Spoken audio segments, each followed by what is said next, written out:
All right, guys. Welcome back to another Patreon request, and this one comes from my good friend, the Mount Vernon Kid. Thank you, as always, Chris, for your patronage. And as always, if you guys would like to have a Patreon request done, just hit the link in the description box below. Head on over to my Patreon, hit the second tier. That'll allow you access to do so.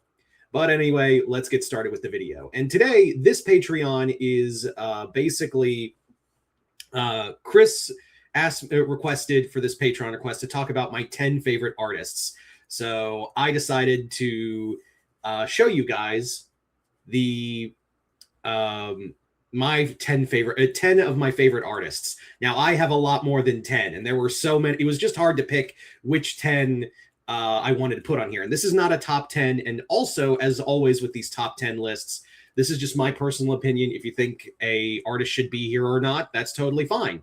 I'm also not saying these are the top 10 best artists of all time. These are ones that I really enjoy. And there were others I also really enjoy, like Tim Sale. Of course, you can't go wrong with Alex Ross, Nick Dragata, Peach Momoko. There's a lot of great artists out there, and I really wanted to pick them. But these ones I kind of settled on these 10 of like, if they're doing art, I have to at least look at the book. Like that's what it comes down to, because these artists are ones I really like. If they're doing the art or the interior artwork, it's got to be good, or at least it'll look good. Although having said that, one artist in here is part of a really garbage book going on right now that I have no intention of reading. We'll get to that later. But anyway, so I've got 10 artists again in no order. So let's kind of go through with them all, starting with Matt Frank. Matt Frank, also, you're probably going to see that a few of the writers, a few of the artists on here are Godzilla artists for comics. So Matt Frank, when you think Godzilla art, you usually think Matt Frank. Right here, I'm using Mecha Kong and his drawing of Mecha Kong versus Mecha Godzilla. I love how he is so good at putting so much action into a single panel. As you can see, like it's midway through a fight between the two. There's so much kinetic energy in his comics, especially when he's doing monster fights. I would really love to see him do like a Justice League book or a Hulk book. He is mostly known for doing Godzilla and kaiju art, but I also would love to see him do a main Ninja Turtles book too. I think that would be really cool.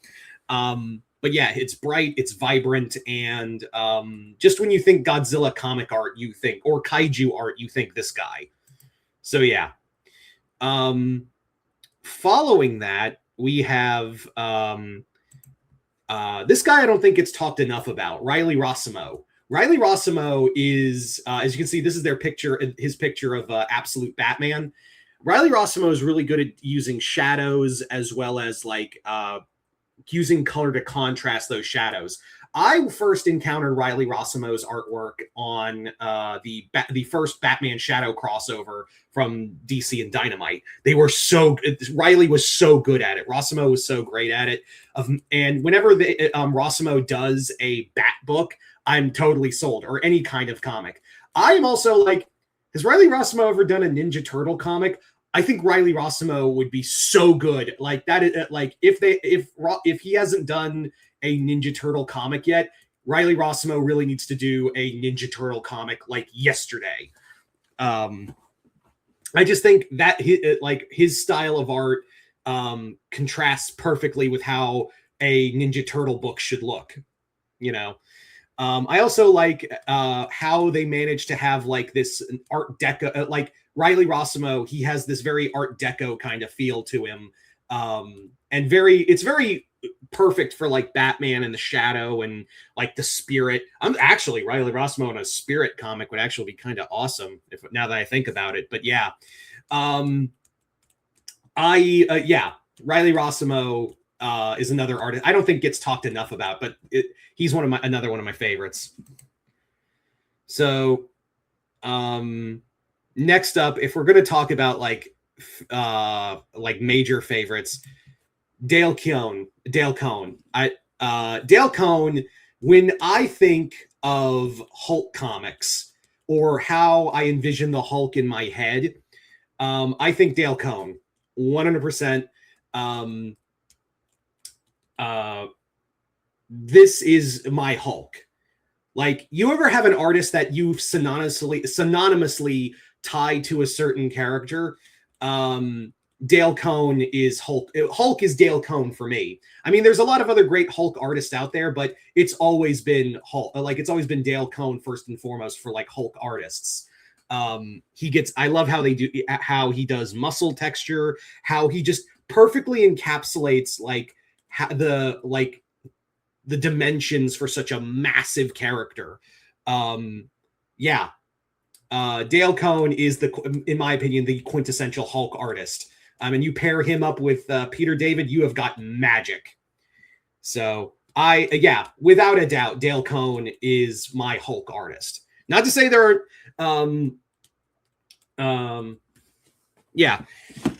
aren't other like great Hulk artists out there, like almost said Greg Pak, but no, he's writer. There are tons of great Hulk artists out there, but Dale Cohn is the Hulk artist for me, first and foremost. When I think Hulk, I think his art.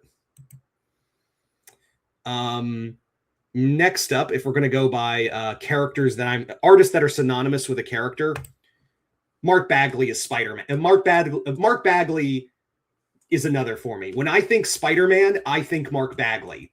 Like, he is the quintessential Spider-Man artist. I mean, look how he does like such a great pose for Spider-Man and has like the stringy web that Todd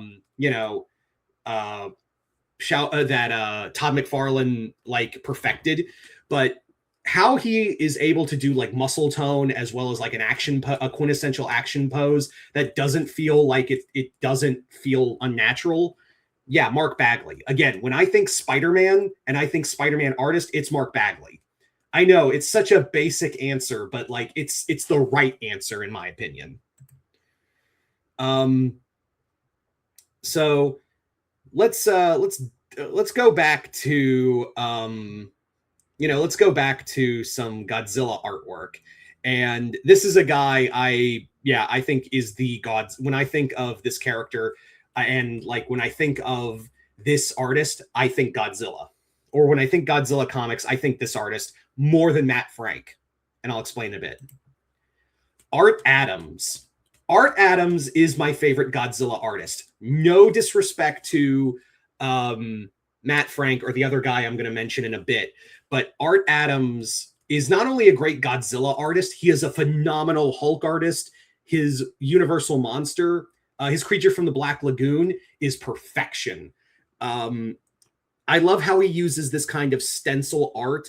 Whenever you want like a big monster, Art Adams is your guy. And I would not be shocked if Matt Frank took a lot of like inspiration from Art Adams to do his comic. Like you see a lot of like parallels and shading as well as like the dynamics of the character in art, and you see that in Matt's work too, and the other guy who I'm going to mention in a bit. But yeah, Art Adams is a phenomenal artist, is a phenomenal like kaiju artist. But not just that, he does great interior art. I think his best work is in the new Fantastic Four storyline that featured Hulk, Ghost Rider, Wolverine, and Spider-Man, and it also had the Mole Man. So you had a ton of monsters for him to draw. He's also really good at doing almost like, again, this kind of like 50s pop art to him. Like he has a very unique kind of character set to him too. But yeah, I wanted to mention him because he's such a phenomenal Godzilla artist, to be honest. So next up we have Dan Mora.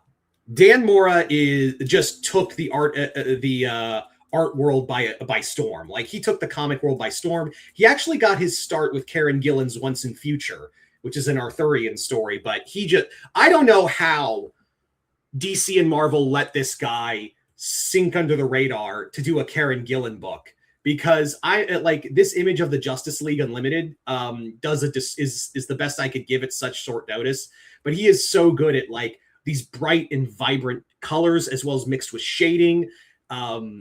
And he's great at showing ensemble casts. Like it's very reminiscent. It's like a brighter version of George Perez's artwork. And while I don't have George Perez here right now, and sadly he's no longer with us, He's another one of my favorite artists, but I was, like I said, it was really hard to just pick 10. If we were doing like, if Chris had asked me to do 20, then maybe, he would be on here. Chris, don't do that. That will kill me, because this was hard to pick 20, to pick 10 already. Anyway, but when I'm thinking, when I am thinking of these great kind of images, I usually think of like these. Dan Mora is now just synonymous with DC Comics. Like when you think of a DC character, you think Dan Mora. Anyway, so following that, we have Ryan Stegman. Ryan Stegman is a phenomenal artist. He's done Spawn. He's best known for Donny Cates' Venom, and I love just how like the grittiness of it and how he uses inks and shadows. I would love to see him do like a I think he's done Spawn, but I would also love to see him do like a Ghost Rider. Well, no, he did do Ghost Rider for a hot minute, but like I think he would be another phenomenal just another phenomenal artist for Ninja Turtles would be cool, but I kind of would love to see him do like full on Batman more. I'd love to see him do like he did do that Batman Spawn crossover, but I don't think he did a lot of like Batman ongoings, if I'm being honest. Either that or Nightwing. It'd be really cool on Nightwing. Anyway, we're coming to the end now, but let's talk about a few more. Next is Freddie Williams III. This is the guy when you want to do a crossover art comic book, Freddie Williams is your guy without a doubt. Freddie Williams III, who I met, and I actually own this signed by him. I got from MegaCon once. This was also the thing that got him the job to do Godzilla Power Rangers. But that's the thing, Freddie Williams III. If you want your crossover comic to like pop. With all these just, I know I'm using like the black and white inks and whatnot, but if you want your comic to like really be just everything it could be, look no further than, Freddie Williams III on, He-Man Thundercats or Ninja Turtles and Batman Ninja Turtles.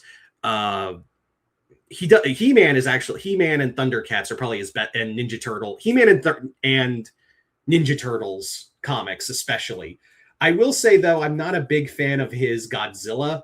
I think but after seeing Godzilla versus Power Rangers 2, I missed his artwork. But I will say his Godzilla is just a little too like the anatomy just didn't work for me.